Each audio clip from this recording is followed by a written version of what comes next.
Hi friends, நான் இன்றைக்கி chocolate biscuit செய்ய போகிறேன். அதுக்கு 4-5 ஸ்பூன் நெய் எடுத்துருக்கேன். உங்கள்கிட்ட நெய் இல்லைன்னா நீங்கள் எண்ணெய் ரீஃபைண்ட் ஆயில் எண்ணெய் கூட ஊற்றிக்கலாம்.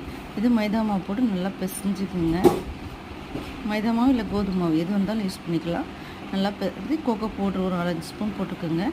போட்டுட்டு நல்லா பிசைஞ்சிட்டு இது எல்லா டிபார்ட்மெண்ட் ஸ்டோர் கடையும் கிடைக்கும். ட்ரை பண்ணி பாருங்கள். குழந்தைங்களுக்கு ஈவினிங் ஸ்நாக்ஸை கொடுப்போம் கொஞ்சம் கொஞ்சமாக பால் ஊற்றி நல்லா பிசைஞ்சிக்குங்க. அப்புறம் ஒரு பிளேட்டில் நெய் தடவிட்டு வச்சுக்கோங்க. இல்லைன்னா உங்கள்கிட்ட பட்டர் ஷீட் இருந்துச்சுன்னா அது நெய் தடவி ஒரு பிளேட்டில் வச்சுருங்க.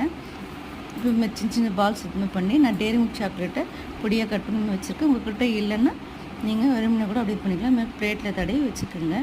இப்போ ஒரு கடாயில் உப்பு போட்டு நான் வச்சுருக்கேன். உப்பு போட்டு நீங்கள் அப்படியே கூட வச்சுக்கலாம்.